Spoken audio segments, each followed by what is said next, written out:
बना देंगे। ओवैसी साहब भी उसका हिस्सा है। वो कह रहे हैं कि जगह जगह अपनी शख्सियत, अपनी पहचान के लिए लड़ाई लड़ो। वो किसको उकसा रहे हैं? सवाल ये है, किसको उकसा रहे हैं रशीदी साहब? नहीं, ये सुनिए, देखिए, मैं ओवैसी के बयान पर नहीं जाता। मैंने पहले भी कहा कि धरना प्रदर्शन करना हमारी संवैधानिक हमारा अधिकार है, लेकिन इस तरह की धमकी भरी बातें करना मैं उसके खिलाफ हूँ। और पीसफुली अगर कोई मामला होता है, हम जंतर मंतर पर बैठें, हम पार्लियामेंट में जाएं, पार्लियामेंट का घेराव करें, जो भी करें, लेकिन पीसफुली करें, किसी को हानि ना हो, किसी को नुकसान ना हो, देश की संपत्ति को नुकसान ना हो, ये सब कुछ हमें रखना चाहिए। दूसरी बात ये है कि असदुद्दीन ओवैसी साहब, सरकार इनके खिलाफ कार्रवाई क्यों नहीं करती? शाजिया जी बैठी हैं, बड़ा बुरा भला कह रही थी उनसे। मैं तो ये कहता हूँ, इनके खिलाफ कार्रवाई करवाइए ना शाजिया जी। सिर्फ कहने से थोड़े हो जाएगा कि साहब आपने कह दिया कि ओवैसी भड़का रहे हैं, ओवैसी आग लगा रहे हैं, ओवैसी मुसलमानों को जला देंगे, देश को जला देंगे। मुझे लगता है सरकार कार्रवाई करे। मुझे लगता है आम मुसलमानों को निकलना चाहिए, इनके आड़े हाथ लेना चाहिए और कहना चाहिए क्यों बहका रहे हो। नहीं। देखिए, उन्होंने कल बहुत सी बातें कही है शाजिया जी। ओवैसी साहब ने हीरो नहीं बनेंगे, वो हीरो नहीं बनेंगे, मुसलमान क्यों निकलेगा इनके खिलाफ? सरकार कार्रवाई करे ना। नहीं, वो कह रही सरकार कार्रवाई क्यों नहीं करती है? आप लोग बार बार कहते हैं ओवैसी साहब भड़का रहे हैं, लेकिन कार्रवाई नहीं करते हैं। अरे नहीं, मैं वही तो जवाब दे रही हूँ ना। अरे वही तो चाह रहे हैं वो, ताकि वो हीरो बने। मुसलमानों को आपस में लड़ाना चाह रही है। सुचेता जी, आप भी जानती है और मैं भी जानती हूँ कि अगर आप कार्रवाई जरा सी होगी तो फिर रोना इनका शुरू हो जाएगा और ये हीरो बनेंगे। सरकार को बिल्कुल हीरो नहीं बनाना चाहिए, इनको बिल्कुल इग्नोर करना चाहिए। ठीक है, मैं एक बात बताऊं, आज एक बहुत तल्ख लहजे में बनाएंगे रशीदी जी, हम नहीं यूपी के मंत्री संजय निषाद ने बहुत तल्ख लहजे में आज असदुद्दीन ओवैसी को जवाब दिया है। रशीदी साहब, मैं वापस आ रही हूँ। संजय निषाद ने बहुत तल्ख लहजे में जवाब दिया है। एक बार संजय निषाद हमारे साथ जुड़ रहे हैं, मैं संजय जी के पास एक बार जा रही हूँ। संजय जी, होली पर भी भड़काऊ बयान आ गया असदुद्दीन ओवैसी का। मुझे लग रहा था होली पर नहीं आएगा, लेकिन वो कह रहे हैं कि हमारी वक्फ को लेकर एक बड़ा आंदोलन कुछ घंटों बाद शुरू होगा, सबको उसमें शामिल होना है। संजय जी, वो अगर एक पार्टी के नेता और सांसद हैं तो हम एक सरकार के अंग हैं। मैं कैबिनेट मिनिस्टर हूं और सरकार बड़ी चीज होती है और किसी नेता से। और दो धमकी, देश संविधान से चलता है और संविधान से समस्याओं का समाधान होता है। शरीयत से देश नहीं चलेगा। और ये लोग शरीयत से देश चलाने वालों को पाकिस्तान, जिनको शरीयत पसंद थी वो पाकिस्तान चले गए और जिनको संविधान पसंद था वो भारत रह गए। तो अगर आपको लगता है कि संविधान में उन्हें दर्द है तो ये भी पाकिस्तान चले जाएं जहाँ शरीयत वाले गए हैं।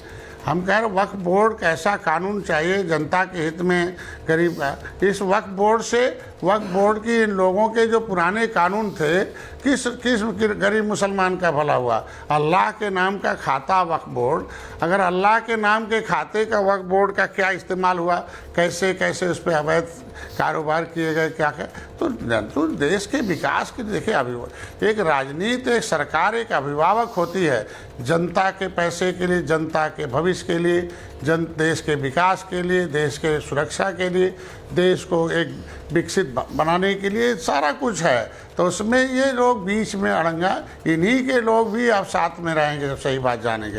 ये गलत है और जो जैसा कानून होगा हाँ।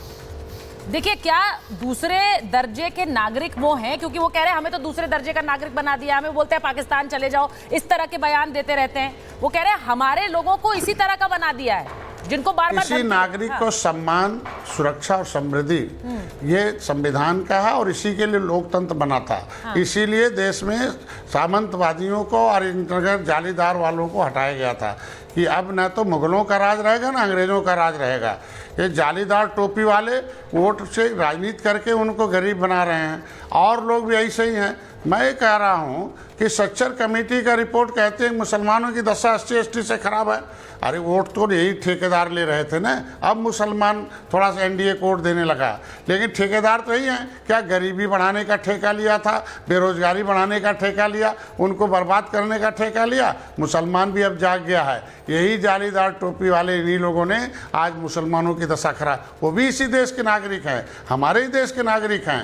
ये वो लोग हैं, ये तो अभी सुने हैं कि किसी किसी टीवी चैनल बोल रहे थे हम लोग बहादुर हैं, हम कायर थे वो पाकिस्तान भाग गए, हम लोग बहादुर हैं हम हैं। अरे पूछो उनको पुरखों से, जिनको पसंद था धर्म वो भाग गए पाकिस्तान चले गए, जिन्हें हिंदुस्तान पसंद था वो यहाँ हैं।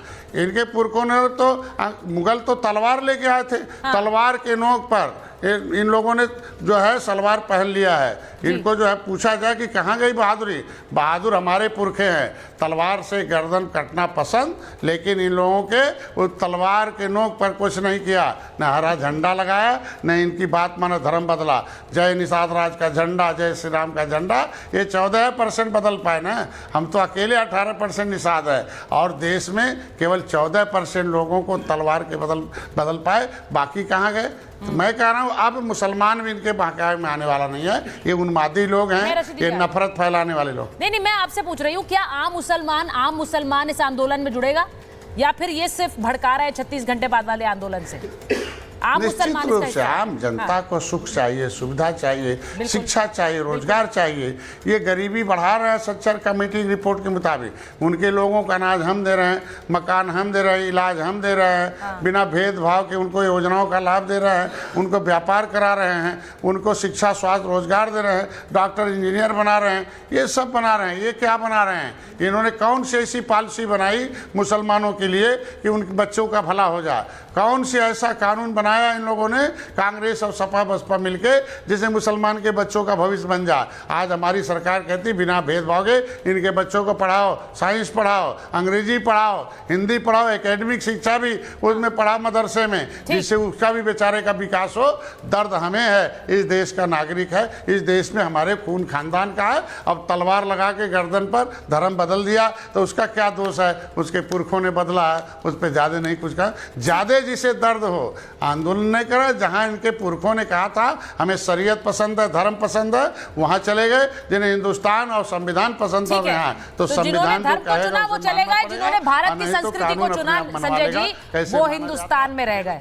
ये संजय जी का बड़ा संदेश है, संजय जी का बड़ा संदेश है जो संजय निषाद कह रहे हैं कि जिन लोगों ने भारत को चुना वो भारत में हैं। बहुत बहुत धन्यवाद संजय जी। आज आपके बयानों ने बहुत खलबली मचाई थी असदुद्दीन ओवैसी को जवाब देते हुए, इसीलिए ये साक्षात्कार भी जरूरी था। मैं एक बार हाजी साहब भी जुड़ गए हमारे साथ, और हाजी साहब पहले आपके पास आ रही हूँ, जरा बताइए ये हो क्या रहा है?